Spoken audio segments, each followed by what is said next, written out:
Morning students, आप सभी का इस ऑनलाइन वीडियो क्लास में स्वागत है। छात्रों, विगत कक्षाओं में हमने आपको ऑपरेटिंग कॉस्ट कराई, उसके बाद प्रोसेस अकाउंट कराया, कॉन्ट्रैक्ट आपको कराया। तो अब हम आगे की ओर बढ़ रहे हैं और देखते हैं इकाई परिव्यंजन।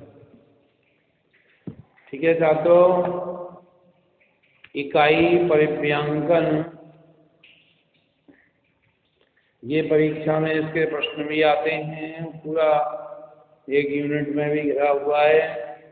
तो इकाई परिव्यंजन को आप लोग ध्यान से देखें। इकाई परिव्यंजन क्या है, कौन कौन से उपयोगों कौन कौन से उद्योगों में इसका उपयोग किया जाता है, आज हम आपको इस लेक्चर में ये सारी चीज़ें बताएंगे। और उसके बाद इसके न्यूमेरिकल क्वेश्चन किस प्रकार से होंगे इनका भी आपको चर्चा करेंगे। छात्रों, लागत लेखांकन का एक प्रमुख उद्देश्य उत्पादन की कुल लागत एवं प्रति इकाई लागत ज्ञात करना है। विभिन्न प्रकार के उत्पादों एवं सेवाओं की लागत निर्धारण करने के लिए लागत निर्धारण की विभिन्न विधियां प्रयोग में लाई जाती हैं। इकाई अथवा उत्पादन लागत निर्धारण विधि भी उन्हीं में से एक है। उत्पादन लागत निर्धारण अथवा इकाई लागत निर्धारण लागत लेखांकन की एक ऐसी विधि है जो उत्पादन इकाई पर आधारित है। जहाँ निर्माण कार्य निरंतर होता है तथा ये इकाइयाँ समान प्रकार की होती हैं या उन्हें अनुपातों द्वारा एक समान बनाया जा सकता है। Single output or unit costing is a method of costing by the unit of production where manufacture is continuous and the units are identical or can be made by means of ratio. Single or output cost system is used in business where a standard product is turned out and it is desired to find the cost of a basis unit of production. तो इकाई अथवा उत्पादन लागत प्रणाली का प्रयोग उस व्यवसाय में किया जाता है जहां प्रमाण उत्पाद तैयार किए जाते हैं और वहाँ उत्पादन की आधारभूत इकाई की लागत ज्ञात करना अति आवश्यक हो। उपयुक्त परिभाषाओं के आधार पर हम ये कह सकते हैं कि इस विधि का प्रयोग उन उद्योगों में किया जाता है जहाँ उत्पादन कार्य विस्तृत पैमाने पर निरंतर चलता रहता है। उद्योग एक ही प्रकार की वस्तु का उत्पादन करता हो, उत्पादित इकाइयाँ एक समान हों या अनुपात के आधार पर उन्हें एक समान बनाया जा सकता हो। उत्पादन को सुविधाजनक भौतिक इकाइयों में मापा जा सकता है तथा उत्पादित वस्तु को की प्रति इकाई लागत, कुल उत्पादन लागत एवं लागत के प्रत्येक तत्व की अनुपातिक राशि ज्ञात करनी हो। वहाँ हम इकाई अथवा उत्पादन लागत निर्धारण विधि का उपयोग करते हैं। वे उद्योग जिनमें इकाई लागत निर्धारण विधि अधिक उपयुक्त है वे कौन कौन सी हैं, इनको आप देख रहे हैं। जैसे इकाई लागत निर्धारण विधि का प्रयोग खान उद्योग, चीनी उद्योग, ईंटों के भट्टे, सीमेंट उद्योग, चमड़ा उद्योग, दुग्ध उद्योग, सूत उद्योग, आटा मिल, कागज उद्योग, कपड़ा उद्योग, कोयला उत्पादन, चाय उत्पादन, इत्यादि में इसका प्रयोग किया जाता है। इकाई लागत निर्धारण के उद्देश्य मुख्यतः निम्न प्रकार से हैं। इनके उद्देश्य हैं कुल लागत एवं प्रति इकाई लागत ज्ञात करना, यूनिट कॉस्टिंग। इसका जो मुख्य उद्देश्य है कुल लागत एवं प्रति इकाई लागत ज्ञात करना। नेक्स्ट है कुल लागत का विश्लेषण करना। इस विधि के अंतर्गत कुल लागत ज्ञात करते समय लागत संबंधी आंकड़ों को इस प्रकार प्रदर्शित किया जाता है कि प्रत्येक प्रकार की लागत को विस्तृत जानकारी प्राप्त हो सके। निविदा मूल्य ज्ञात करने के लिए भी इस विधि का उपयोग किया जाता है। ठीक है। टेंडर प्राइस, कभी कभी ग्राहकों से बड़े आदेश प्राप्त करने से पूर्व ही उन्हें वस्तु का विक्रय मूल्य बताना पड़ता है, अथवा कार्य को पूरा करने से पहले ही उसका अनुमानित मूल्य बताना पड़ता है। इसे निविदा मूल्य कहते हैं। इस विधि के द्वारा पिछली अवधि की लागतों के आधार पर यह मूल्य ज्ञात किया जाता है।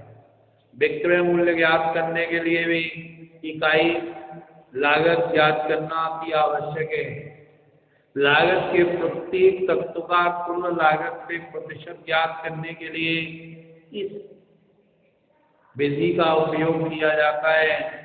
कंपैरेटिव स्टडी के लिए यानी तुलनात्मक अध्ययन के लिए भी यह विधि अत्यधिक उपयोगी है। ठीक है। तुलनात्मक अध्ययन में भी यह विधि अत्यधिक उपयोगी मानी गई है। नेक्स्ट अब इसमें जो है देखिए इसमें क्या क्या चीजें हैं। कॉस्ट शीट तैयार करने में निम्न व्ययों का उल्लेख किया जाता है। कॉस्ट शीट में कौन कौन से निम्न व्यय हैं। नंबर 1 प्रत्यक्ष सामग्री यानी डायरेक्ट मटेरियल,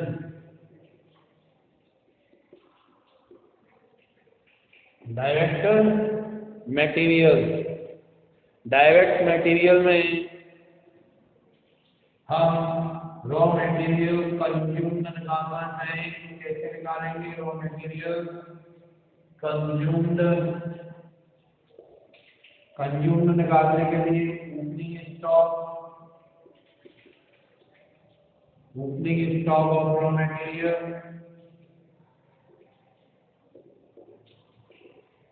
इसमें प्लस कर दीजिए परचेज ऑफ रॉ मटेरियल,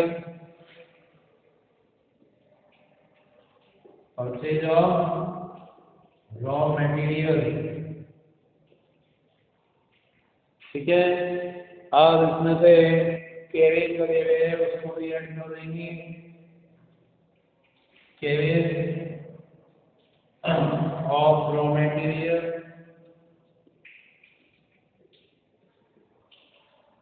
या कैरेज इनवार्ड कह सकते हैं। कैरेज इनवार्ड, ठीक है।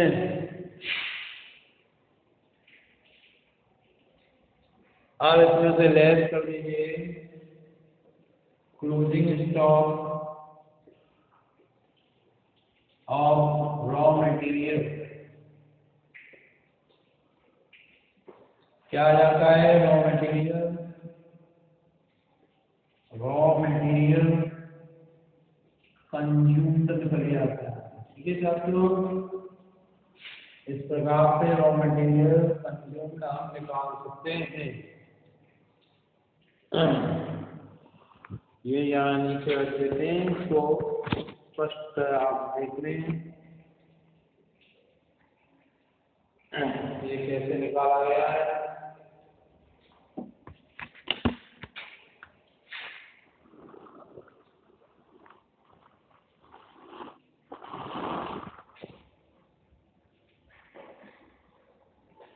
रॉ मटेरियल कंज्यूम्ड निकल आएगा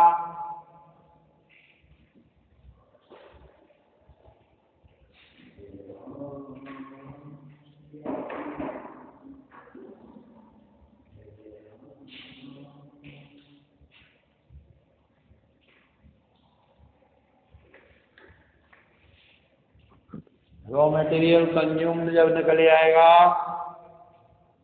इसके बाद डायरेक्ट वेजेस, प्रत्यक्ष मजदूरी,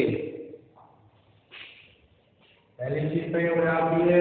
दूसरा है डायरेक्ट वेजेस, प्रत्यक्ष मजदूरी, ठीक है, डायरेक्ट वेजेस।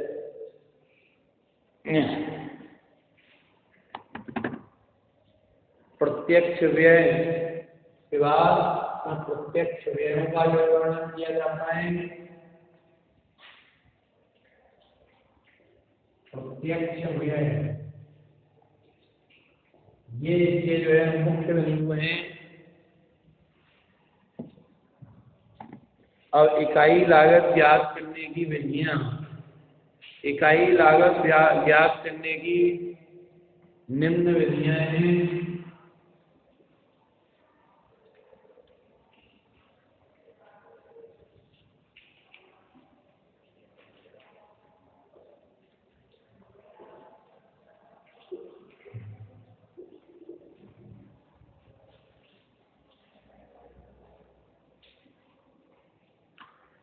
इकाई लागत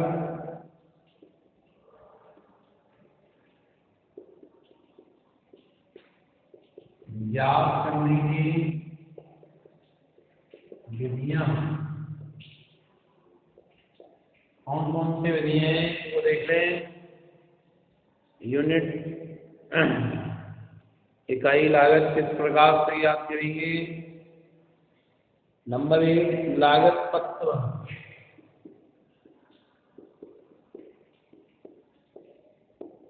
कॉस्ट शीट। नंबर 2, लागत विवरण, लागत विवरण, statement of cost, statement of cost. Number 3 है उत्पादन खाता,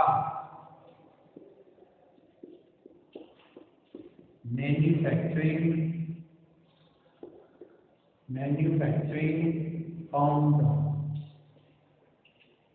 ठीक है।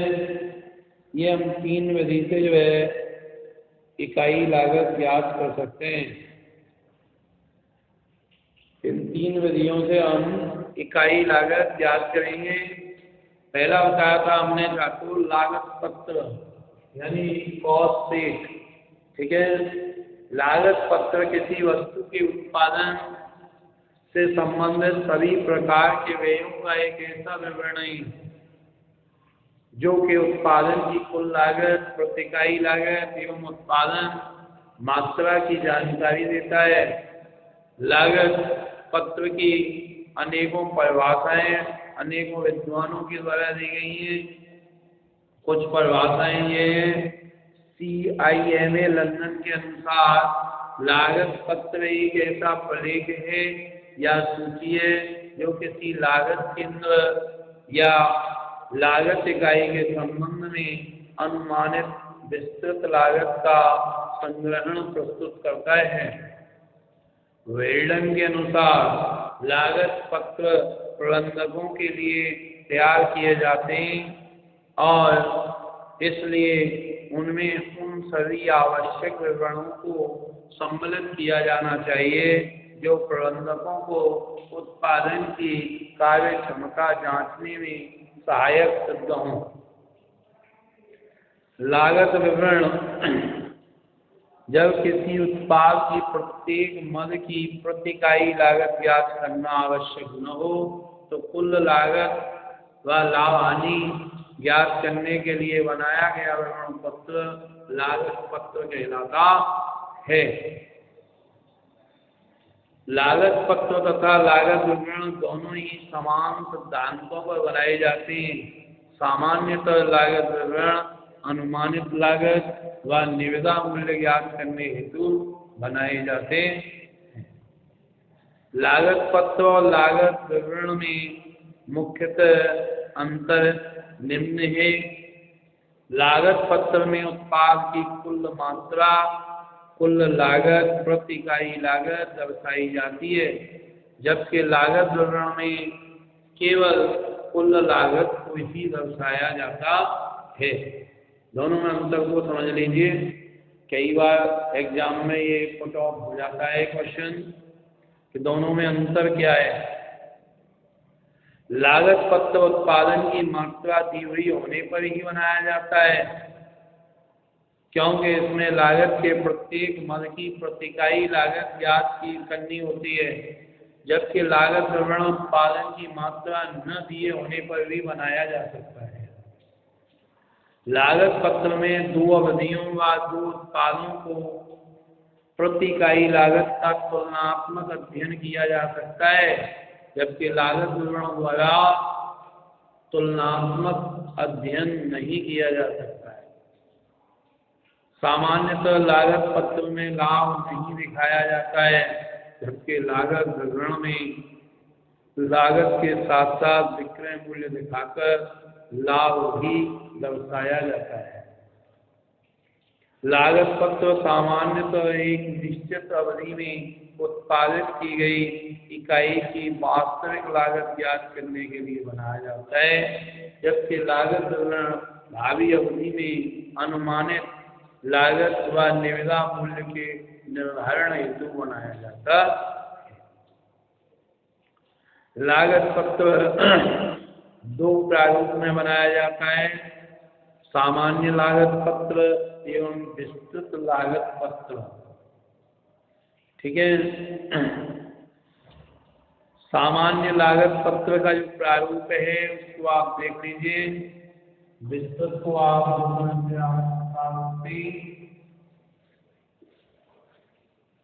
Simple format of cost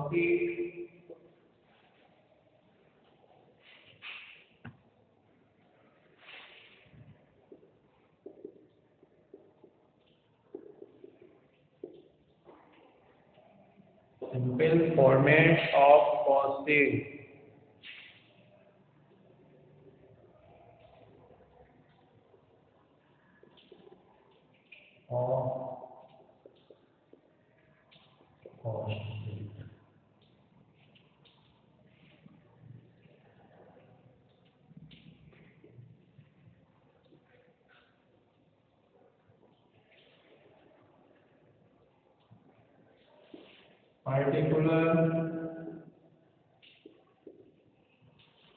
particular total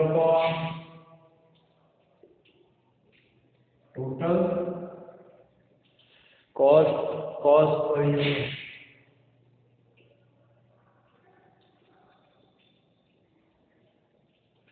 unit, ठीक है।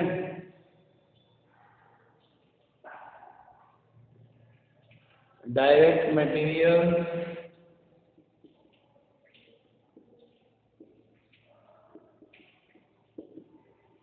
और रॉ मटेरियल कंज्यूम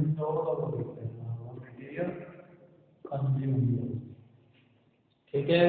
इसके बाद डायरेक्ट लेबर,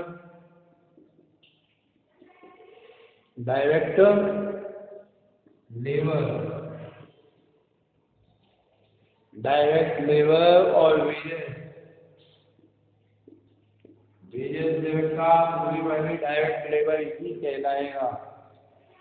अदर डायरेक्ट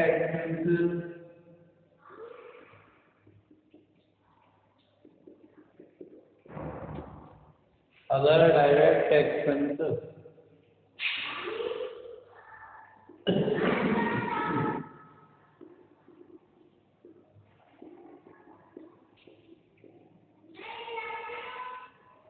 ठीक है। यहाँ आ जाएगा प्राइम कॉस्ट। इन सबके योग को क्या बोलते हैं? Prime cost.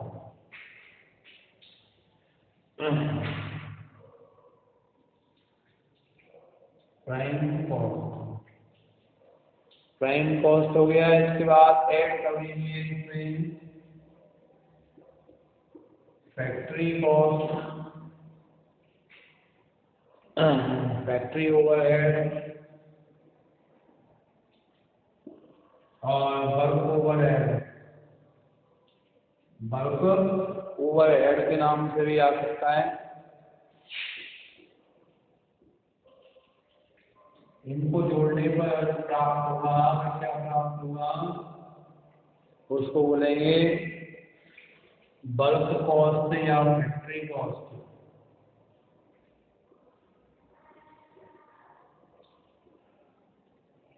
बल्क कॉस्ट और फैक्ट्री कॉस्ट। इसमें और ऐड कर देंगे एडमिनिस्ट्रेशन,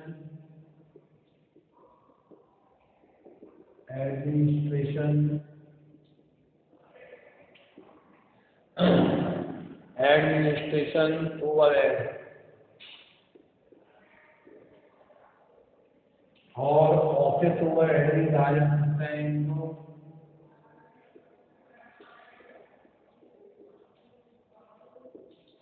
ऑफिस ओवरहेड के नाम से भी जाना जाता है। तो आ जाता है cost of production, cost of production. ठीक है, कॉस्ट ऑफ प्रोडक्शन आ जाएगा। इसमें ऐड कर दीजिएगा सेलिंग ओवरहेड,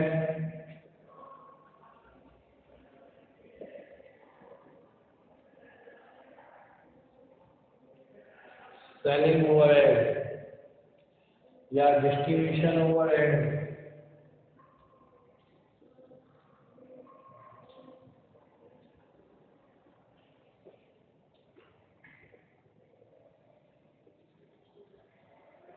तो निकल आएगा टोटल कॉस्ट।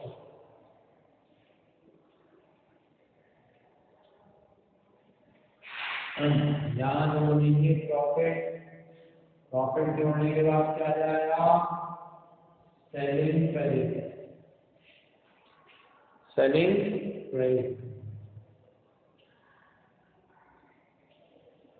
आप इसको कर लीजिए, इसको याद जरूर रखना पड़ेगा, तभी आप इसको कर पाएंगे। ठीक है, इसको उतार लीजिए।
हाँ तो छात्रों, ये आप लोगों ने उतार लिया होगा इकाई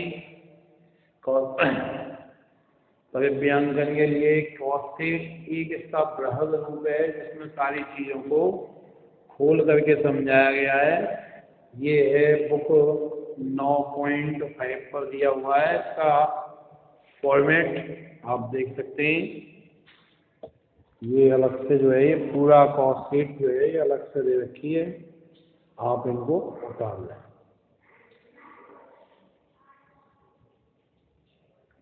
ठीक है। इसके अलावा एक पीछे और है एक पेज पर, यहाँ ये क्योंकि 2 पेजों में है, ये है पूरा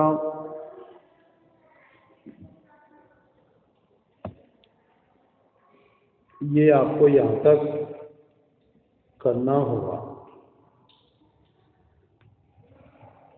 ठीक है। इसके आधार पर हम क्वेश्चंस की ओर आगे बढ़ेंगे। ये बुक में बहुत बढ़िया तरीके से दे रखा है। अब बात आती है चालू कार्य या अर्ध निर्मित काल निर्मित माल का समय।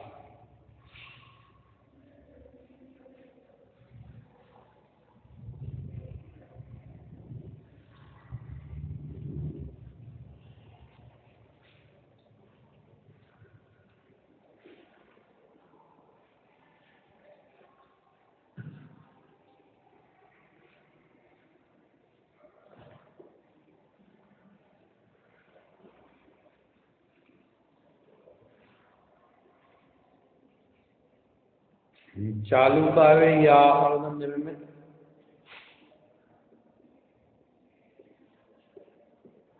चालू कार्य या अर्ध निर्मित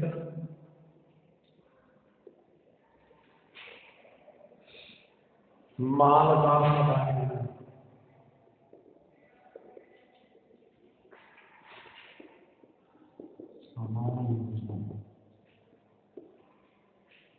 वर्क इन प्रोग्रेस।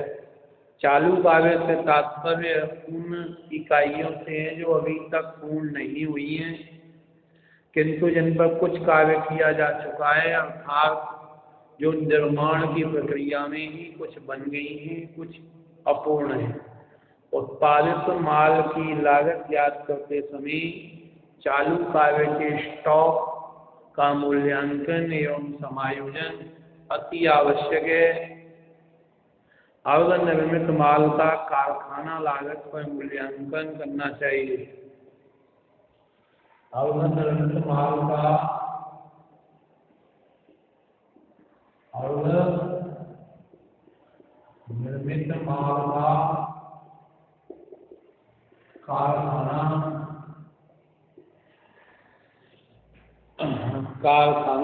लागत पर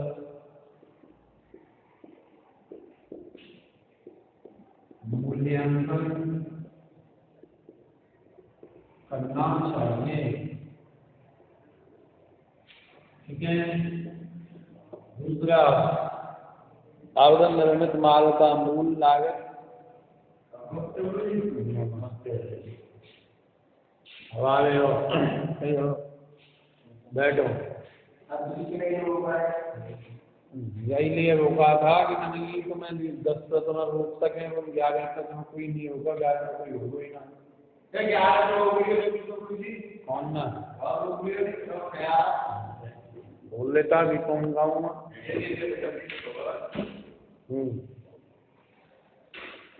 यहाँ से एडमिट बोर्ड ले लेना अपना जो है आइडेंटिटी कार्ड, वो जिम में रख के लेके आया कॉलेज का। अभी बन पाया नहीं है, मैडम से बनवाओ जाकर बिल्कुल बनाओ। पुस्तकालय में हाँ वही मैडम बनाएगी कुछ नहीं। उसमें जो है आप मेरे स्टूडेंट अपनी बाकी रसीद ले आइए, लाल वाली रसीद उसको बनाएगी। ठीक है।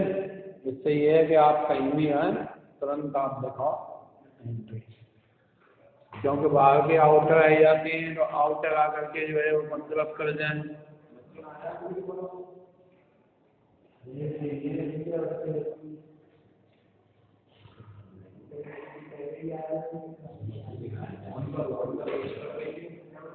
तेरे क्लास की उसमें भी रोज बंदा फोन कर रही है, लेकिन पढ़ने का कोई अब मुझे पढ़ा लेंगे बाद में। आवेदन निर्मित माल का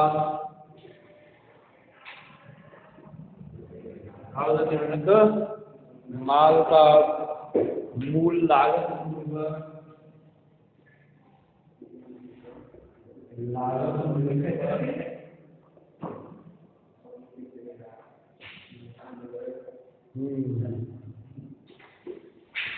मूल्यांकन करना चाहिए।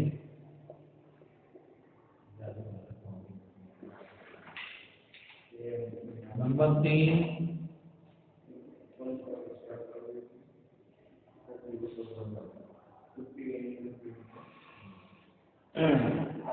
समायोजन किस प्रकार से करेंगे इसको देखने हैं। समायोजन वर्क इन प्रोग्रेस, ठीक है। रॉ मटेरियल का हो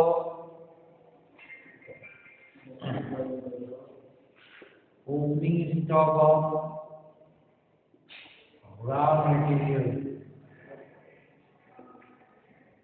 raw material plus closing stock of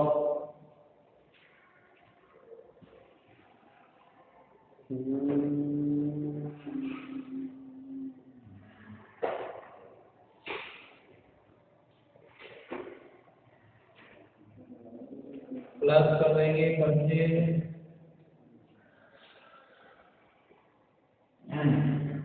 less कर देंगे closing stock of raw material, क्या आ जाएगा prime cost. Sorry, raw material consume आता है, रॉ मटेरियल कंज्यूम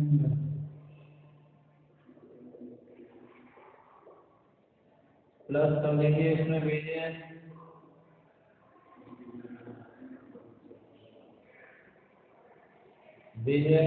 क्या आ जाएगा प्राइम कॉस्ट। अब प्राइम कॉस्ट जब निकल आएगी तो प्राइम कॉस्ट के बाद फैक्ट्री ओवरहेड में ओपनिंग स्टॉक जोड़ देंगे।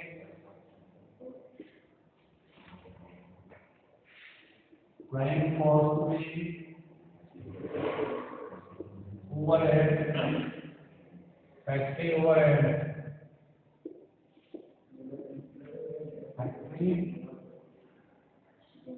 ओवरहेड जोड़ देंगे प्लस कर देंगे ओपनिंग स्टॉक ऑफ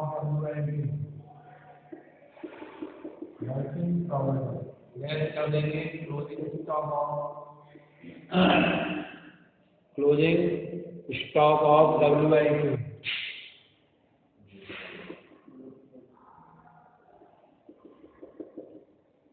इस तरह से चले आएगा फैक्ट्री कॉस्ट। इसको समझ लीजिए, इस प्रकार से जो है हम जोड़ देंगे। नीचे का भी देख लें, सारी चीजें जोड़ने के बाद तरह से घटा देते हैं।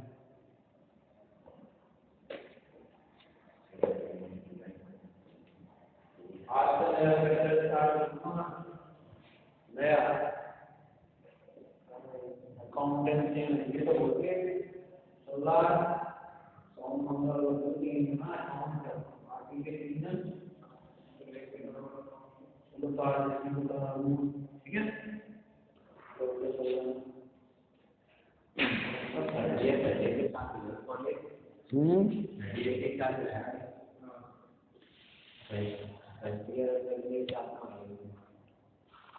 हाँ, बात तो यही है। हम तो ये सोच रहे हैं, हम तो अपने बीकॉम वालों को सबको बुला रहे हैं, ठीक है।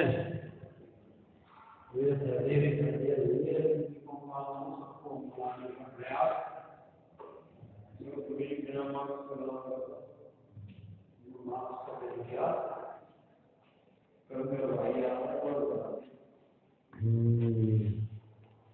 ठीक है छात्रों, इतना आप कीजिए। कल से हम इसके न्यूमेरिकल क्वेश्चन की ओर आगे बढ़ेंगे। तब तक के लिए गुड बाय और कॉलेज आना प्रारंभ कीजिए।